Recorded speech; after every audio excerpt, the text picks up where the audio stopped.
May I be pure, that I might cross through the sacred. May I cross through the sacred, that I may attain the holy. May I attain the holy, that I might be blessed in all things.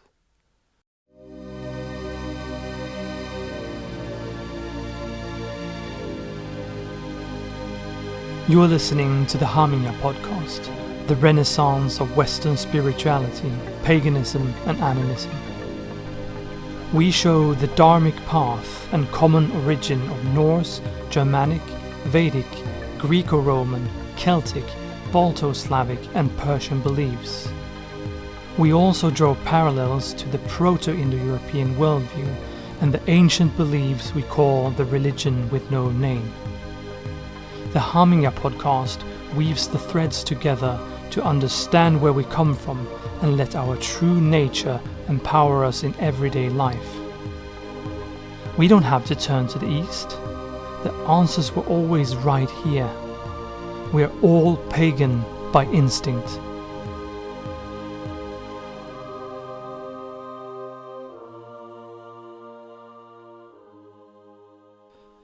Welcome to the Hamingja Podcast. It's been a while since the last episode, and it has its reasons. There's been a lot going on since last time. First of all, our community and Discord server has grown significantly. Even more conversations, more events and activities. And through this community and via our social media channels, we've also been able to guide more and more people on their path and help them connect with and deepen their native pagan spirituality. We've applied for a permit to set up a sacred space and a shrine in the honor of Thor in Sweden. And you can follow the progress on Instagram and in our blog on the site. We've also updated the website extensively to better align with the direction we're taking the Hamingja Foundation from now on. The purpose of this initiative is to help as many people as possible to rediscover their native spirituality and true self. And the plan has always been to do this with the most in-depth and hands-on pagan content in a warm and present community. And if I am to boast and brag a bit, in a typically Indo-European manner, remember, by the way, that to brag stems from the god Bragi.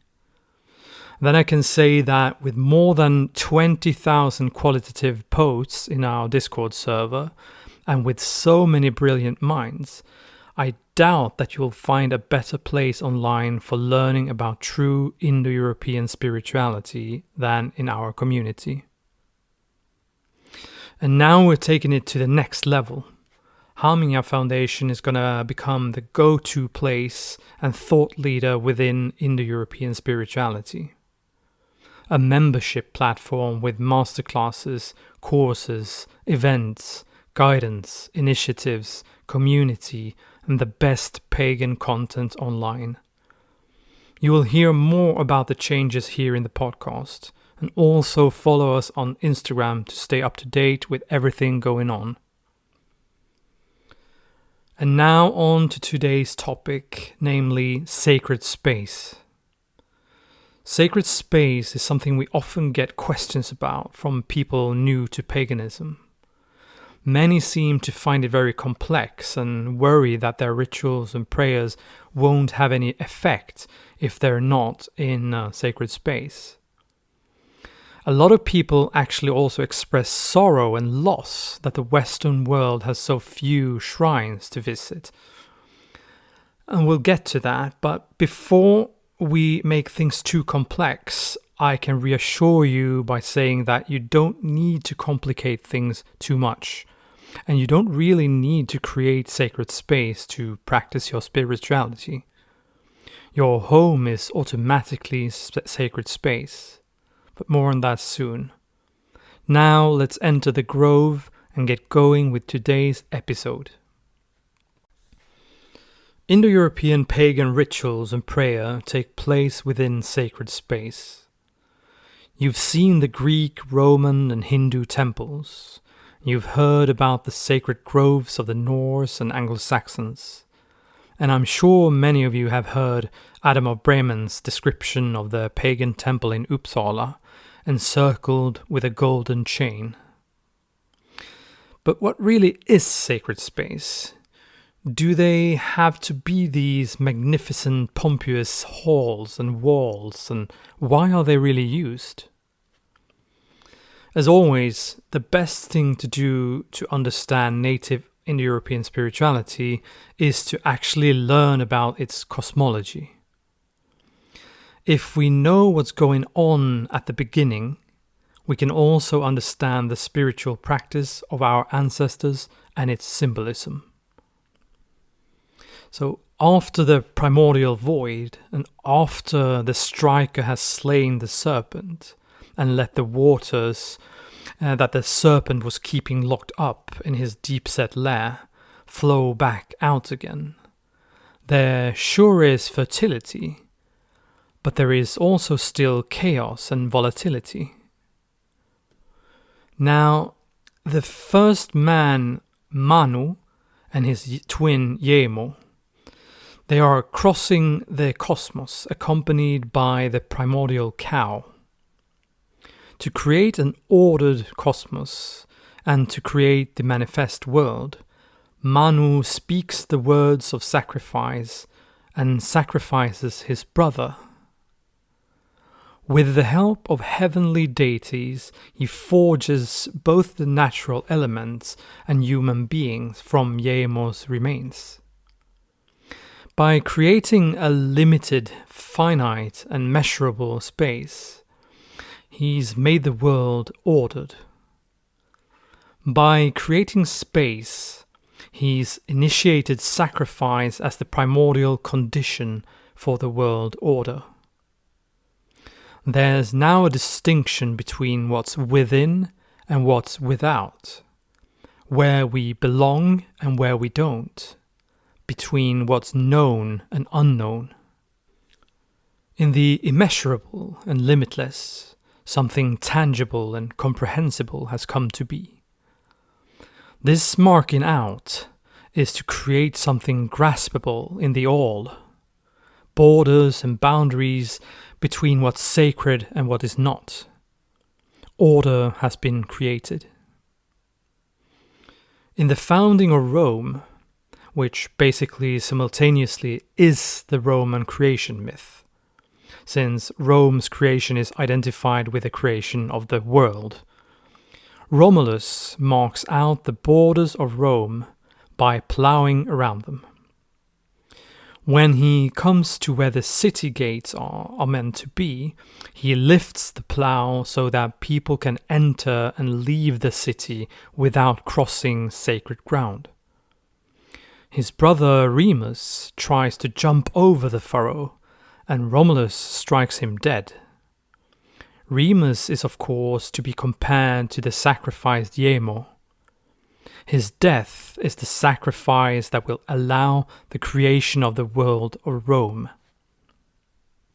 When Hercules is to bring back the apples from the Hesperides, their names of course meaning beings of the dying light, the world tree is surrounded by a wall, an enclosed space, just like the cosmos, and protected by a serpent.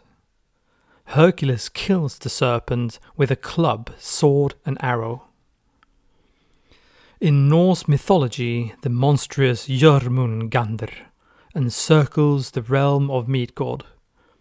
Thor kills him with his hammer. Both Midgård and Asgård are limited space, creating a barrier towards chaos, separating the known from the unknown. Both Hercules and Thor, they stem from the Proto-Indo-European god Mavorts, later called Mars, and one of his aspects, Perkunos, the striker. Another of Mavort's aspects, Ner, which means hero, you can compare that to the Emperor Nero, is present at the Proto-Indo-European ritual, and then in that case as the guardian of the gates. Remember how Gefjun plows out Zealand, establishing a dynasty, and also that goddess Gerd is associated with the earth, the tangible, and that her name literally means fenced in. This enclosure too establishes a dynasty. So to mark out sacred space is to create the known, something graspable and understandable in the immeasurable all. It is to cut something off from normal space. Just like when you pass through the torii gates of the Shinto Jinja temple, you enter a world within the world.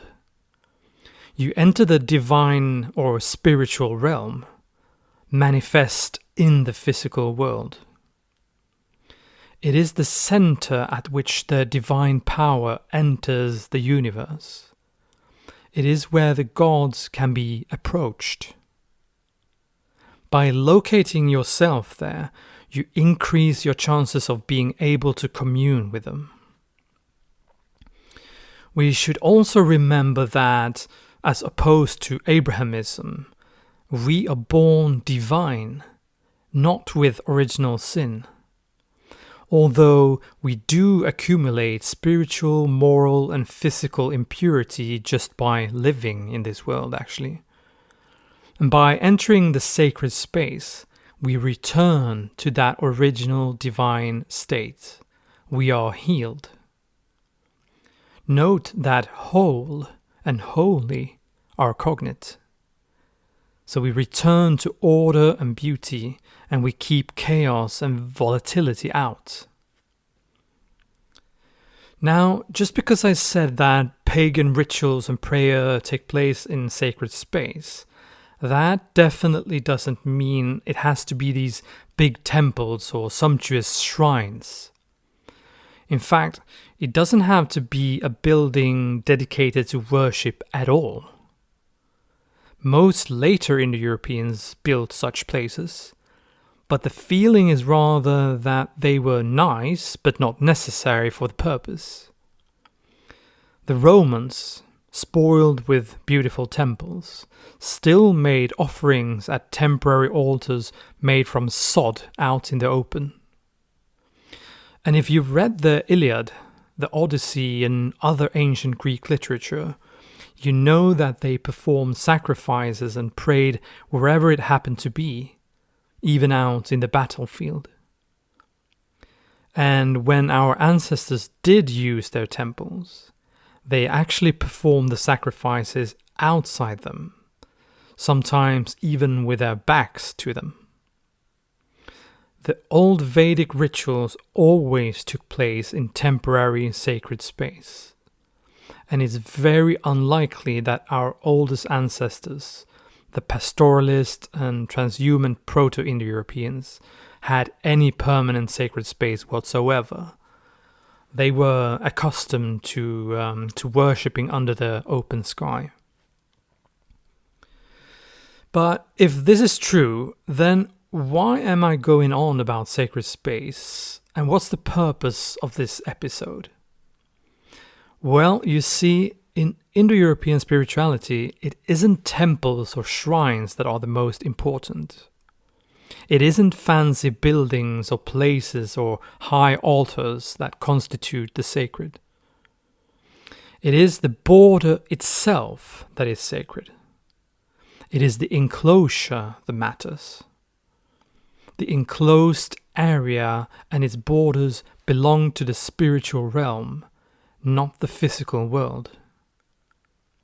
Remember what I said about how the borders, the limitations, create order and the known world in which we are whole. Many Indo-European peoples even had names on the spirit guarding or constituting the borders. In Rome, he was called temenos. And in that name, you realize that there is something that ends and something else begins. Something is terminated, so to say. The sacred space belongs to the spiritual realm, and it is a sanctuary. No bad thoughts, no bad behavior, no violence or capture of criminals was allowed in here. You weren't even allowed to pick the flowers in the sacred space. In there, frith prevails.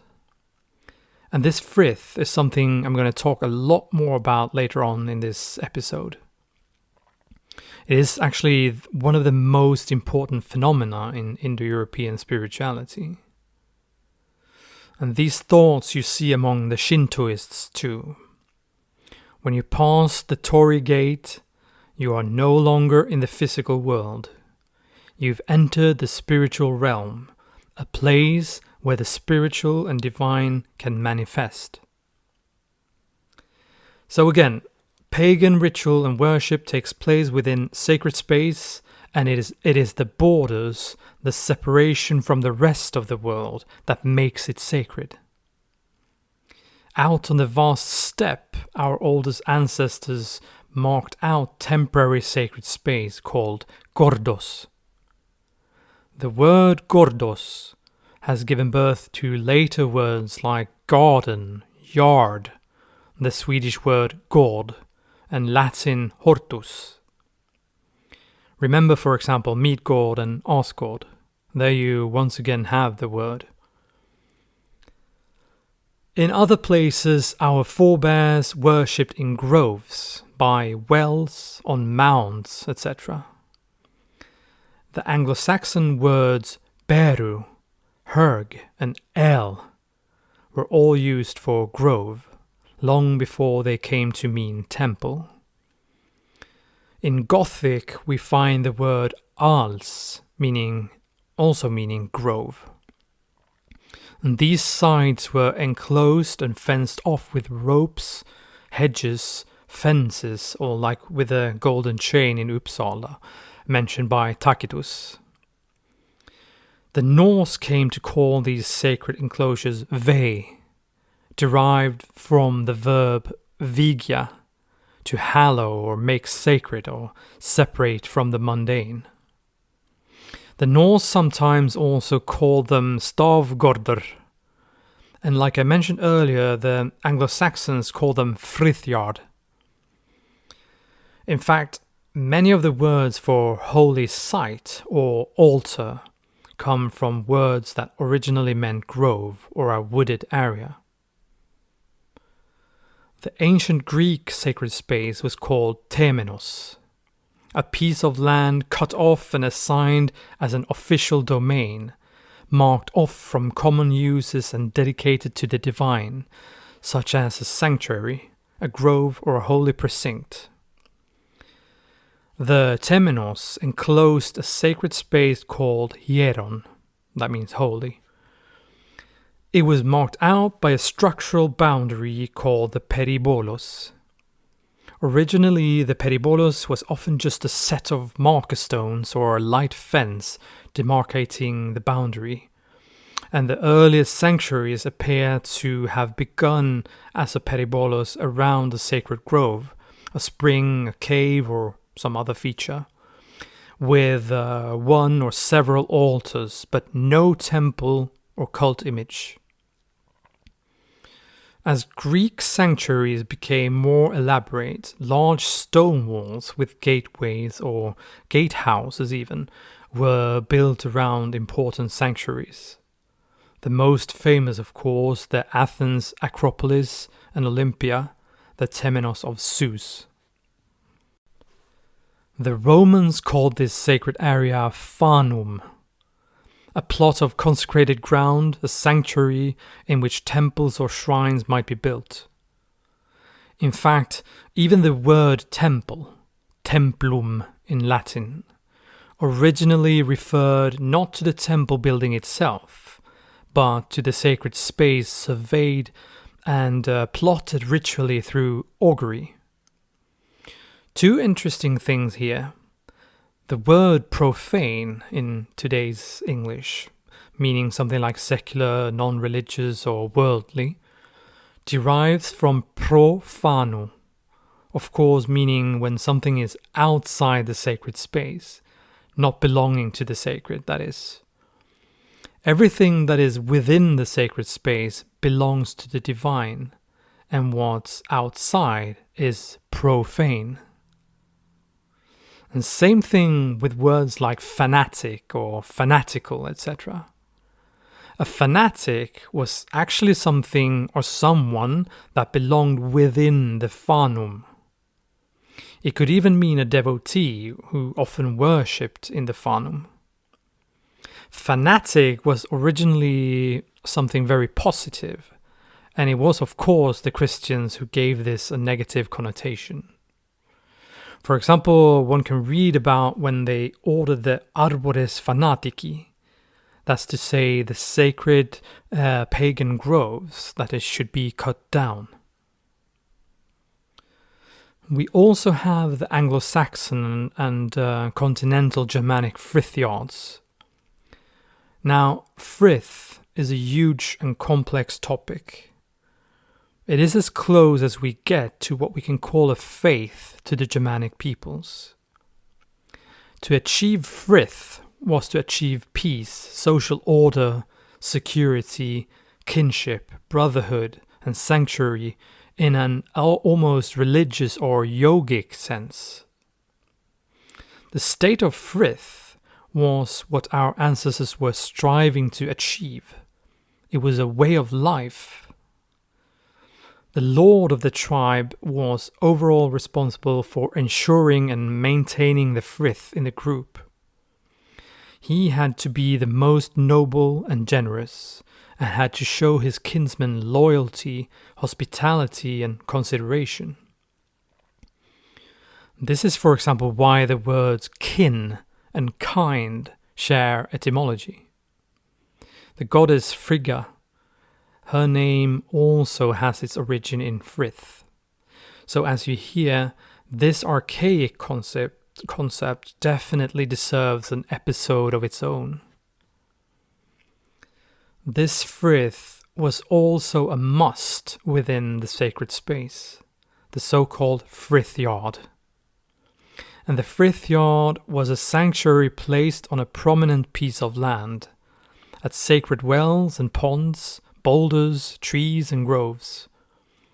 They were dedicated to the divine and often associated with and named after gods and ancestors. In this haven, peace and freedom prevailed. This is where the worship of the divine took place. You weren't allowed to enter if you hadn't been physically and spiritually purified. Some sources say that you weren't even allowed to look at the holy center if you weren't pure. No dark, bad thoughts, arguments, or fighting was allowed in here. People weren't allowed to be pursued or hurt in the frithyard, and could therefore hide and take refuge there. Germanic peoples also had something called blodsfred, that during rituals, celebrations and holidays, or just when something was done close to the sacred space, peace prevailed, and this was sworn on an oath ring. Animals and plants were completely protected. You weren't allowed to hunt animals, pick flowers, or even break off a little twig. Some of you might know that in the Scandinavian languages, a protected species is still called fridlyst, meaning that it's highlighted for frith. In the frithyards, there was even a death penalty if you violated these rules. What a lot of people don't know is that the early Christian churches had so-called frith stools in them, usually made of stone and carved. And these were sanctuary stones where criminals or other people being chased could be saved from their pursuers. The churches had the frithyard, the pagan frithyard that is, as the example, and obviously copied the customs and rules from them. As I've mentioned in previous episodes, the Indo-European cosmos is symbolized by a tree, representing order, structure and beauty, and the well, representing chaos, change and volatility. This represents the original manifestation of the world and universe. The tree feeds the well with its fruits, the fruits of cause and effect, and the well feeds the tree with water up through its roots. All our knowledge and memories from all our lives flow back down into the well with the holy rivers. Midgård is the world of the living, the known world, or our known consciousness, if you will. In the Germanic mythology, Midgård is surrounded and fenced in by a giant wall, built by Ymir's eyebrows. This wall is of course the enclosure that forms the limit to Utgård, the unknown, everything that's off-map to us. Again, it is the borders that are sacred. This imagery is one of the reasons why throughout the whole Indo-European world, trees and wells are seen as holy sites. The sacred space was set up around, for example, a huge tree, a well where people meant the spirits lived, and later also pillars like Irminsul, or the pillars of Jupiter, for their rituals. The tree communicates with celestial beings, and the well with the chthonic. It is there where the sky, our world, and the underworld meet, where order and chaos meet. That's where we have the holy. It is the very center of the sacred space that is the holy. Our ancestors made a clear distinction here. The borders of the enclosure is the sacred, while the center is the holy. The center is where the divine enters the material world. There's the enclosed area, there's the holy center, and there is the gatekeeper. I've already mentioned the Proto-Indo-European Manu and the Roman Romulus. Other examples to open the gates are the Vedic Agni and the Norse Heimdall. I personally think that these two are each other's counterpart. In the Vedic texts, we see Agni time and time again invoked as a gatekeeper to let the participants enter the ritual. We read that on a circular path, Agni observes all beings and sees and knows them all. And we recognize that from Heimdall too. Agni is also called gatekeeper of life. That's to say that when the eternal flame is extinguished, then life, divinity, and wisdom is gone. And we know about Heimdall that from the Bifrost Bridge, he sees out over the world and keeps watch for invaders. He controls access and travel between Asgard and the other realms. And he's also called the whitest of the Æsir. That's to say, divine light. And Agni is often also called the bright white. In Rig Veda we read, the purest white beaming. So both Heimdall and Agni protect the divine. They are the gatekeepers on the walls to the sacred, on one's way to the holy center. So you see the similarities here. The distinction between sacred and holy is both clear and important. They are two different aspects of the divine. Indo-European languages even have separate words for them. For example, Latin sacer and sanctus. And in Greek, we have hieros and hagios. When we look at the word sacred, or the Latin version sacer, we see that its root is the same as Proto-Indo-European sec, which you might recognize from the tool sécateur, which we cut hedges and branches with. It is the same as the Latin word secare, to cut off.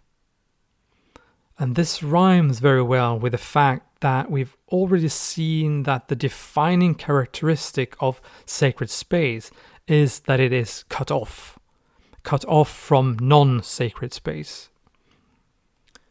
There's also the Proto-Indo-European root wake, or wake, meaning to consecrate or to separate from contact. You see this, for example, in the English verb to wed. So to wed or to consecrate, and consecrate actually itself includes secare, is to cut something off from the rest, to distinguish it, dedicate it to something. The sacred is that which is exclusively for those who are properly prepared. To find the holy, we must cross over and go through the sacred. It is in that set apart and dangerous area where blessings are obtained. The proper mediating rituals that give us safe passage through the sacred also bring us to the holy. If we once again look at cosmos and existence as the world tree, and its equally long roots in the other direction, then it makes sense that Odin wants to hang himself, because he then reaches the holy center at the intersection of the celestial, the chthonic, and the physical, the spiritual, and all the knowledge. At the center, that's where the truth or insight is. Odin crosses the sacred and approaches the holy. Already among the mantras of Rig Veda, we hear the Vedic say, "It is there at the center I find Satya," meaning truth or insight or virtue. In Rita is cognate with Chartus, that which upholds eternal natural order. In Rita I have found Satya. My divine Atman is at the center of cosmos. It is there in the holy center that Odin has his ego death, his self-realization. It is here in the holy center that he, so to say, picks up the runes. He understands the runes, which of course means mystery or secret. It is here, neither at the top nor at the bottom, but in the very center, that he gains the knowledge that his soul is immortal, the ultimate insight. He sacrifices his physical self to his true self, himself to himself. And Mars's symbol also comes to mind, a spear pointing outwards, protecting the clearly marked out and fortified enclosure. To reach the holy center with its blessing insight, you have to be worthy, and you have to pass over and through the sacred. And that's most likely no coincidence. I mentioned earlier that Thor kills Jormungandr with his hammer.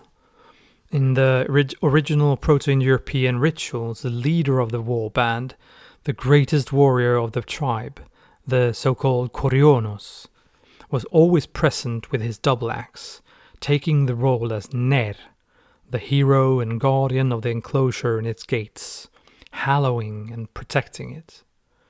Ner is an aspect of the god Mars, and in the prolongation Mavurts, the Proto-Indo-European god.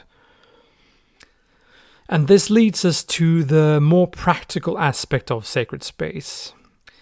We already know that throughout the Indo-European world, pagan rituals and prayer take place within the sacred space.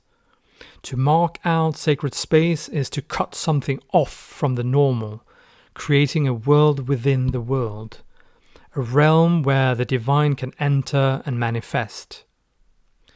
We've learned that sacred space isn't necessarily temples or shrines, but that it is rather the borders and limits themselves. And within this enclosure, we sometimes see buildings.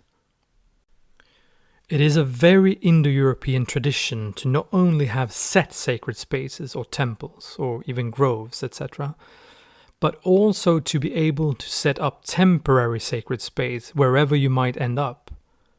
So the borders are what's sacred, and we have to cross the sacred, go through it to reach the holy, the center. And this is where we often see a fire as a symbol of that the divine has entered this world. Again, the space is sacred because of the boundaries, but it gets holy because sacrifice takes place there, and because the divine has been invited there.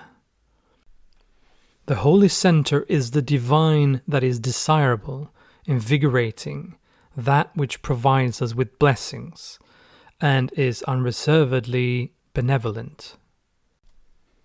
The center and the fire provide a place at which to approach the gods, and they are the two defining characteristics of Indo-European sacred space. Establishing a relationship and bonds with the deities through offerings makes it holy. A ritual involves a repetition of the principles that provide the structure of the cosmos and the eternal natural order. Proper ritual supports the chartus and renews the universe. By performing such a ritual, we are acting as a proper part of the cosmos. Those of us who are present at the ritual and in the sacred space are also present at the cosmogony. Our sacrifice is that sacrifice. Now, before I go into more practical detail about sacred space, I just want to calm all of you who think, oh no, do I really have to go out and build something just to say a prayer or perform a little ritual? I would really want to calm you, because no, you don't. Your home is, so to say, already marked out and fenced in by the walls, of course, and it is your quote-unquote holy fire burning in there, right? So your home is automatically sacred space. For example, the old Roman author Cicero says in his speech when he is reclaiming his own house that, "What is there more holy? What is there more carefully fenced round with every description of religious respect than the house of every individual citizen? Here are his altars, here are his hearths, here are his household gods, here are all his sacred rites, all his religious ceremonies are preserved. This is the asylum of everyone. So holy a spot that it is impious to drag anyone from it." So don't worry, you can calmly continue your daily spiritual practice with good result within the four walls of your home. But should you want to broaden your horizons, deepen your spirituality, and try something that our ancestors have done for millennia, then this is how you can do it. I know there are many people out there who don't feel comfortable expressing their spirituality at home, often because of their family, which is sad actually. I know there are many out there who want to advance and deepen their spirituality, and I know that many also want a place to go to, a place specifically dedicated to worship, prayer, sacrifice. To have your own sacred grove, your sanctuary, your frithyard, fenced-in altar. That's really the next step, and it makes things feel even more formal and noble. I also know that in many countries, one isn't allowed to put a religious construction of any kind on public property. And I know that not all people own land. So in times like these, it's good then that sacred space can be both temporary and uncomplicated. You can always go out in nature and have a sacred space marked out and just worship there. It can be made as simple or advanced as you wish. Now, with a few exceptions, Indo-European sacred space has always been rectangular or square. We don't know exactly why this is the case, why our ancestors have always done it like that. But most likely it has to do with them thinking of plowing and straight lines, which corresponds to order and structure. Rectangles might seem odd to neo-pagans who are used to worshipping in circles. However, rectangles are the most common shape for sacred space among ancient Indo-Europeans. This might be because they wanted to worship towards the east, and a rectangle provides a clear direction with its axis. Again, the reason we turn to the east is because that's where the sun rises, and that's where we first meet the divine daylight. So an east-west axis is important, since we want to make sure we face east during worship. If we're focusing on the gods, that is. If we're venerating the ancestors, we turn to the west, towards the dying light. So the basics. The sacred space, the gordos, should be rectangular. It should be at least 12 paces by 6 paces, the long sides forming an east-west axis. It should be well fenced off or marked out. It should be clear where the divine begins and ends. Remember that when the ritual or prayer is performed, only those who are within the enclosure take part of the blessings of the gods. Also remember that when we say holy, it is because Indo-European pagans mean that by stepping into the divine space, we become whole. We, so to say, go back to our natural state. So draw out lines on the ground and then mark out the sacred space with sticks along these lines or just in the 4 corners. No matter how you construct it, the entrance should always be facing the east, because that way the divine kindreds can also behold the divine light. Among our oldest ancestors, it was the chieftain who consecrated the sacred space. But if you're not part of a group, I recommend you walk around the sacred space holding fire, a torch or even a lighter will do. Start in the east and walk clockwise.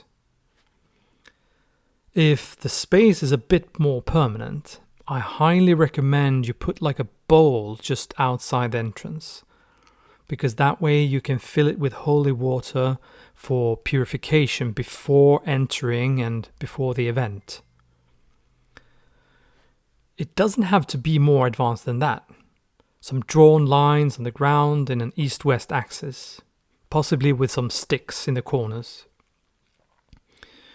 But I'll give some more practical advice on things we know for a fact often were found in these sacred spaces. Things that will make your spiritual expression even more deep-going. Again, you can do this as simple or advanced as you want, so listen to me if you want. I mentioned a bowl of holy water outside the entrance. The next obvious thing is the ritual fire in the center of the sacred space. This is the holy, and it is at the very center of all Indo-European ritual and worship. Some Indo-European peoples even had 2 or 3 fires, but we keep things simple for now, so a fire at the center. The next step would be an altar. That's where the fire normally is put or placed in Indo-European spirituality. The reason why most pagans worshipped outdoors was because they claimed that offerings meant for the celestial beings go with the fire and travel upwards to them, with the smoke and the heat, etc. And offerings for chthonic deities and ancestors went in the ground. And here we naturally come to the next thing that you can have in the sacred space, the pit. Proto-Indo-Europeans, Greeks, Romans, and Germanic tribes, they all offered and poured libations to the chthonic beings in a hole in the ground. They viewed it as a mouth where the spirit could exit and enter the ground or the world. The Proto-Indo-Europeans called this the regwes, meaning the dark place. So if you want to do this pit should be in the west of the space, since that's where the sun sets, representing death. It's also a good idea to have a so-called spelta, a place like a board or a small table where you put and arrange tools and utensils for the ritual. Those things are mundane and mustn't be placed on the altar. So that's a good thing to keep in mind. The last two things I recommend are a pillar and something representing the well.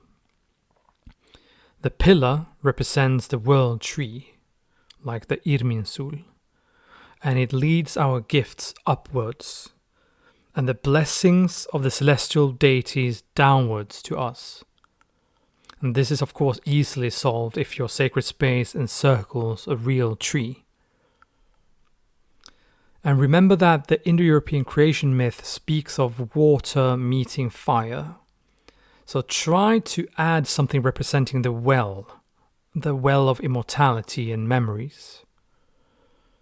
It can be like a bowl of water or something. So now before I leave you, I want to challenge you. Until next time, I want you to go out somewhere and draw up or just mark out some sacred space. Make it simple. And then express your daily spirituality there instead of at home. Meditate or pray or chant or read poetry or give an offering or pour a libation, whatever you want. And then let me know if it felt different, if it felt more or less special. We are pure. We enter the gates of the enclosure. Ner lets us through. We cross through the sacred, and there, at the holy center, the divine in me bows to the divine in you.